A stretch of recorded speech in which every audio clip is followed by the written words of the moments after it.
Hello दोस्तों, जय श्री कृष्ण, राधे राधे। तो दोस्तों, सावन पूर्णिमा व्रत कथा सुनाने जा रहे हैं। इस कथा का पाठ पूरी सुने होगी सभी मनोकामनाएं पूरी। तो दोस्तों, ये कथा अंत तक सुने।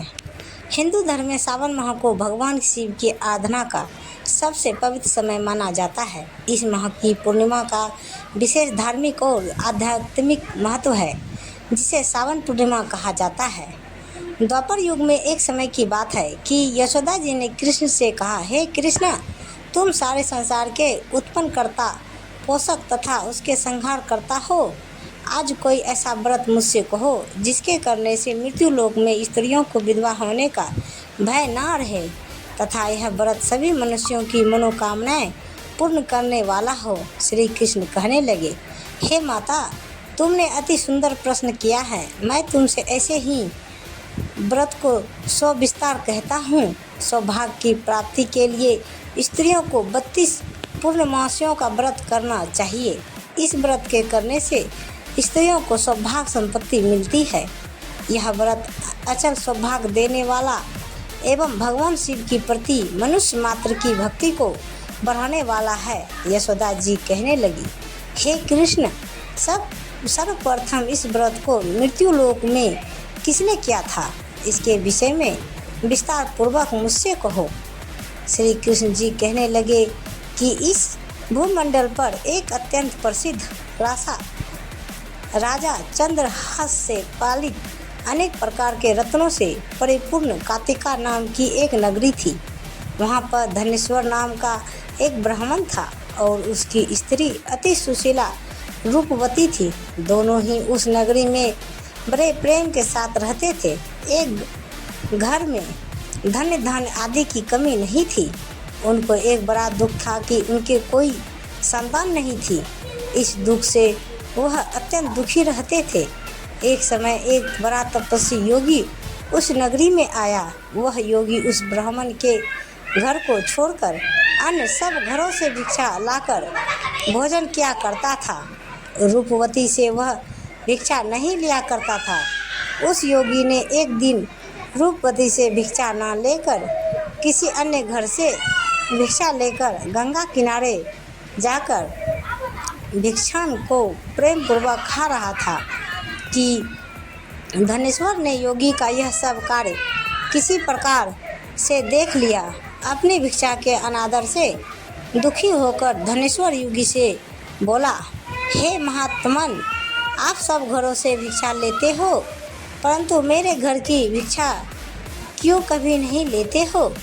इसका क्या कारण है, हमें बताइए। योगी ने कहा कि निसंतान के घर की भीख पतितियों के अन्न के तुल्य होती है और जो पतितियों का अन्न खाता है वह भी पतित हो जाता है। चूँकि तुम निसंतान हो, अतः पतित हो जाने के भय से मैं तुम्हारे घर की भिक्षा नहीं लेता हूँ। धनेश्वर यह बात सुनकर अपने मन में बहुत दुखी हुआ और हाथ जोड़कर योगी के पैरों में गिर पड़ा तथा आर्तभाव से कहने लगा, हे महाराज, यदि ऐसा है तो आप मुझको पुत्र प्राप्ति का उपाय बताइए। आप सर्वज्ञ हैं, मुझ पर अवश्य ही यह कृपा कीजिए। धन की मेरे घर में कोई कमी नहीं, परंतु मैं पुत्र न होने के कारण अत्यंत दुखी हूँ। आप मेरे घर इस दुख का हरण करें। आप सामर्थ्यवान हैं। यह सुनकर योगी कहने लगे, हे ब्राह्मण, तुम चंडी की आराधना करो। घर आकर उसने अपने स्त्री से सब वृत्तांत कहा और स्वयं तप के निर्मित वन में चला गया। वन में जाकर उसने चंडी की उपासना की और उपवास किया। चंडी ने 16वें दिन उसको स्वप्न में दर्शन दिया और कहा, हे धनेश्वर, जा, तेरे पुत्र होगा, परंतु वह 16 वर्ष की आयु में ही मृत्यु को प्राप्त हो जाएगा। यदि तुम दोनों स्त्री पुरुष 32 पूर्णमासियों का व्रत विधि पूर्वक करोगे तो वह दीर्घायु होगा। जितनी तुम्हारी सामर्थ हो, आटे के दिए बनाकर शिव जी का पूजन करना, परंतु पूर्णमासी को 32 जो जाने चाहिए। प्रातः काल होने पर इस स्थान के समय भी तुम्हें एक आम का वृक्ष दिखाई देगा। उस पर तुम चढ़कर एक फल तोड़कर शीघ्र अपने घर चले जाना। अपनी स्त्री से सब वृत्तांत कहना। ऋतु स्नान के पश्चात वह स्वच्छ होकर श्री शंकर जी का ध्यान करके उस फल को खा लेगी। तब शंकर भगवान की कृपा से उसको गर्भ हो जाएगा।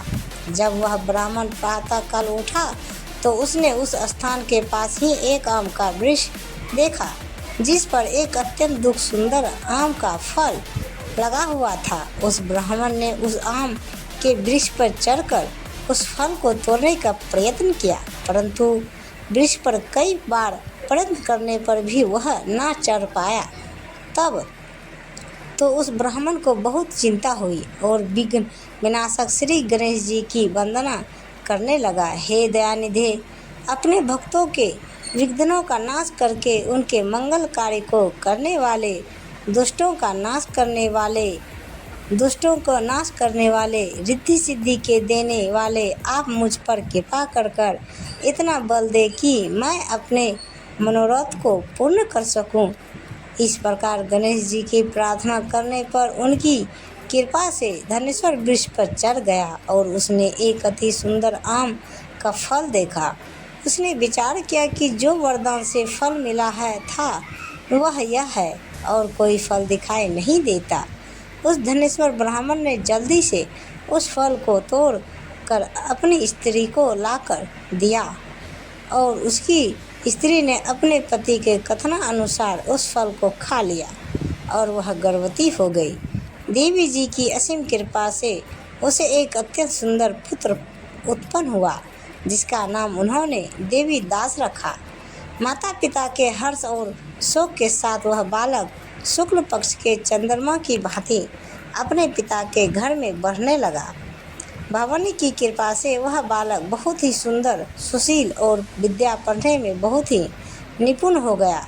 दुर्गा जी के आज्ञानुसार उसकी माता ने 32 पूर्णमासी का व्रत रखना प्रारंभ कर दिया था, जिससे उसका पुत्र बड़ी आयु वाला हो जाए। 16वां वर्ष लगते ही देवीदास के माता पिता को बड़ी चिंता हो गई कि कहीं उनके पुत्र की इस वर्ष मृत्यु न हो जाए। इसलिए उन्होंने अपने मन में विचार किया कि यदि यह दुर्घटना उनके सामने हो गई तो वे कैसे सहन कर सकेंगे, वह कैसे जी पाएंगे। अस्तु उन्होंने देवीदास के मामा को बुलाया और कहा कि हमारी इच्छा है कि देवीदास 1 वर्ष तक काशी में जाकर विद्या ध्यान करे और उसको अकेला भी ना छोड़ना चाहिए, इसलिए साथ में तुम चले जाओ और 1 वर्ष के पश्चात इसको वापस लौटा लाना। सब प्रबंध करके उसके माता पिता ने काशी जाने के लिए देवीदास को एक घोड़े पर बैठाकर उसके मामा को उसके साथ कर दिया, किंतु यह बात उसके मामा या किसी और से नहीं कही। धनेश्वर ने सपत्नीक अपने पुत्र की मंगल कामना तथा दीर्घायु के लिए भगवती दुर्गा की आराधना और पूर्णमासियों का व्रत करना आरंभ कर दिया। इस प्रकार बराबर 32 पूर्णमासी का व्रत पूरा किया। कुछ समय पश्चात एक दिन वह दोनों मामा और भांजा मार्ग में रात्रि बिताने के लिए किसी ग्राम में ठहरे हुए थे। उस दिन उस गांव में एक ब्राह्मण की अत्यंत सुंदरी, सुशीला, विदुषी और गुणवंती कन्या का विवाह होने वाला था। जिस धर्मशाला के अंदर वह वर और उसकी बारात ठहरी हुई थी, उसी धर्मशाला में देवीदास और उसके मामा भी ठहरे हुए थे। संयोगवश कन्या को तेल आदि चढ़ाकर मंडप आदि का कृत्य किया गया तो लगने के समय वर को धून वार्थ हो गया। अस्तु वर के पिता ने अपने कुटुंबियों से परामर्श करके निश्चय किया कि यदि यह देवीदास मेरे पुत्र जैसा ही सुंदर है, मैं इसके साथ ही लग्न करा दूं और बाद में विवाह के अन्य कार्य मेरे लड़के के साथ हो जाएंगे। ऐसा सोचकर देवीदास के मामा से जाकर बोला कि तुम थोड़ी देर के लिए अपने भांजे को हमें दे दो, जिससे विवाह के लग्न का सब कृत्य सुचारू रूप से ही हो सके। तब उसका मामा कहने लगा कि जो कुछ भी मधुपर्क आदि कन्यादान के समय वर को मिले वह सब हमें दे दिया जाए, तो मेरा भांजा इस बारात का दूल्हा बन जाएगा।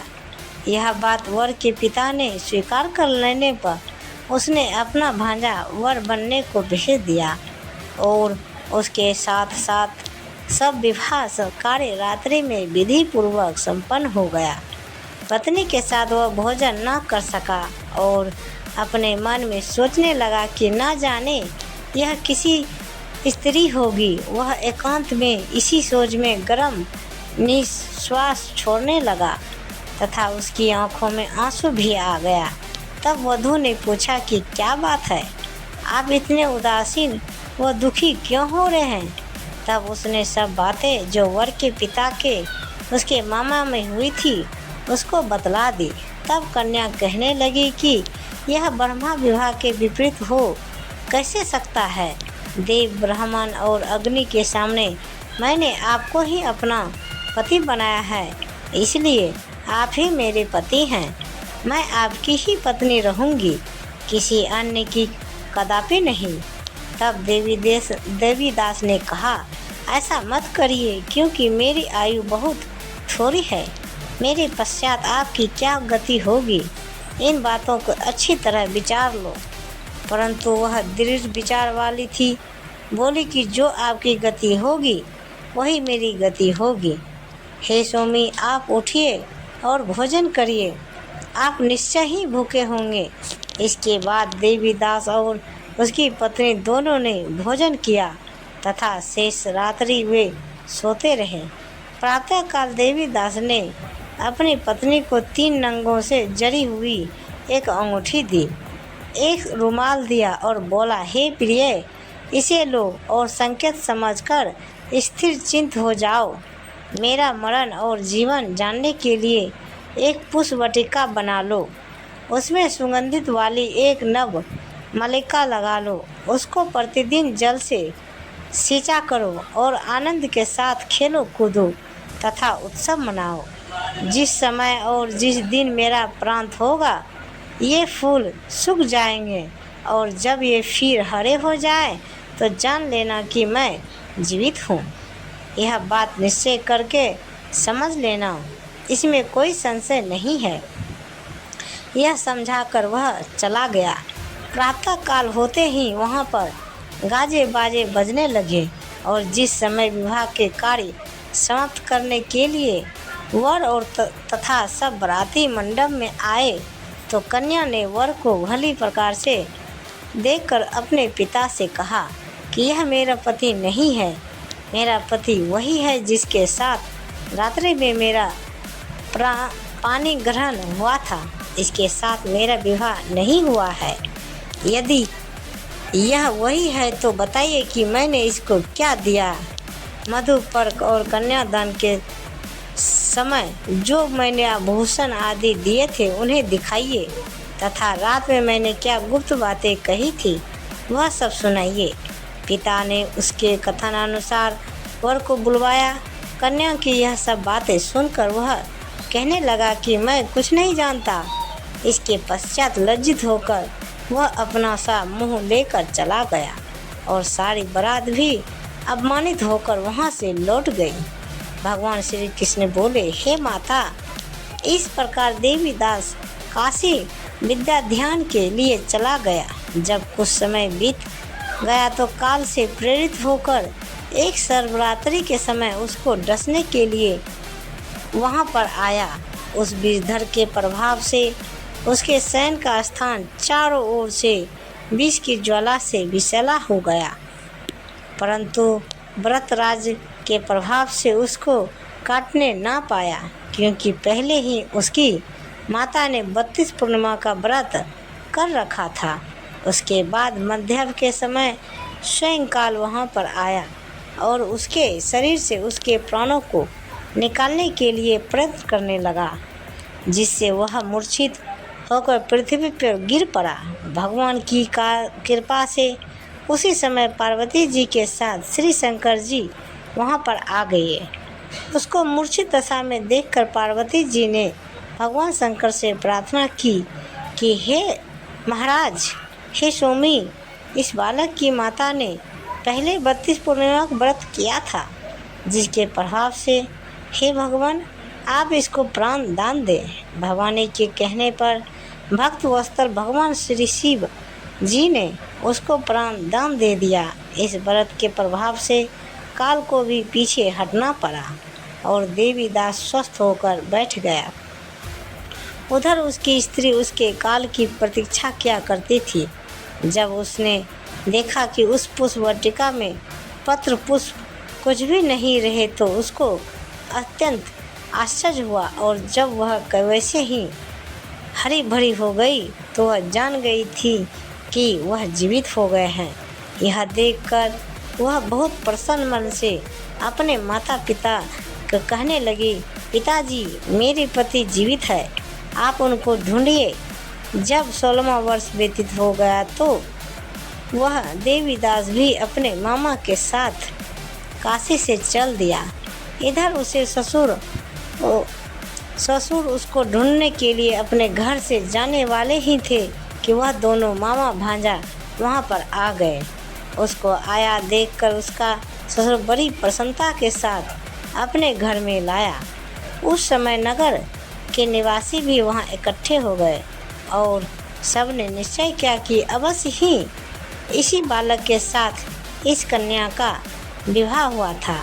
उस बालक को जब कन्या ने देखा तो पहचान लिया और कहा कि यह ही तो वही है जो संकेत करके गया था। तत्परंतु सभी कहने लगे कि भला हुआ जो यह आ गया, और सब नगरवासियों ने आनंदपूर्ण उत्सव मनाया। कुछ दिन बाद देवीदास अपनी पत्नी और मामा के साथ अपने ससुर के घर से बहुत सा उपहार आदि लेकर अपने घर के लिए प्रस्थान किया। जब वह अपने गांव के निकट आ गया तो कई लोगों ने उसको देखा कर उसके माता पिता को पहले ही जाकर खबर दे दी कि तुम्हारा पुत्र देवीदास अपनी पत्नी और मामा के सहित आ रहा है।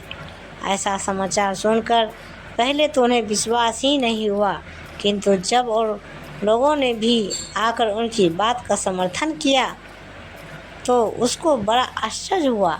लेकिन थोड़ी देर में देवीदास ने आकर अपने माता पिता के चरणों में अपना सिर रखकर प्रणाम किया और उसकी पत्नी ने अपने सास ससुर के चरणों को स्पर्श किया तो माता पिता ने अपने पुत्र और पुत्रवधू को अपने हृदय से लगा लिया और दोनों की आंखों में प्रेम आंसू गंगा जल यमुना का आँख से अश्रु बह रहे थे। अपने पुत्र और पुत्रवधू के आने की खुशी में धनेश्वर ने बड़ा भारी उत्सव किया और ब्राह्मणों को भी बहुत सी दान दक्षिणा देकर प्रसन्न किया। श्री कृष्ण जी कहने लगे कि इस प्रकार धनेश्वर 32 पूर्णिमाओं के व्रत के प्रभाव से पुत्रवान हो गया। जो भी स्त्रियां इस व्रत को करती है वे जन्म जन्मांतर में वैधव्य का दुख नहीं भोगती और सदैव सौभाग्यवती रहती है। यह मेरा वचन है, इसमें कोई संदेह नहीं मानना। यह व्रत पुत्र सुपुत्रों को देने वाला तथा संपूर्ण मनोकामनाओं को पूर्ण करने वाला है। 32 पूर्णिमाओं के व्रत करने से व्रती की सब इच्छाएं भगवान शिव जी की कृपा से पूर्ण हो जाती है। तो दोस्तों, ये कहानी आप सबको कैसी लगी प्लीज़ हमें कमेंट बॉक्स में ज़रूर बताइए। तो दोस्तों, प्रेम से बोलिए जय माता दी, हर हर महादेव। तो दोस्तों, पूरी कहानी सुनने के लिए धन्यवाद और इसी तरह हमें प्यार और सपोर्ट दीजिए। तो प्रेम से बोलिए जय माता दी, हर हर महादेव। तो दोस्तों, ऐसे ही वीडियो देखने के लिए हमारे चैनल को सब्सक्राइब करें और वीडियो को लाइक जरूर करें। धन्यवाद। तो दोस्तों, अभी तक जो भी हमारे चैनल सब्सक्राइब नहीं किए हैं वो हमारे चैनल को फटाफट सब्सक्राइब कर लें ताकि वीडियो अपलोड करते ही सबसे पहले आपको वीडियो मिले। तो दोस्तों, मिलते हैं अगले वीडियो के साथ। तब तक बाय बाय दोस्तों, जय हिंद।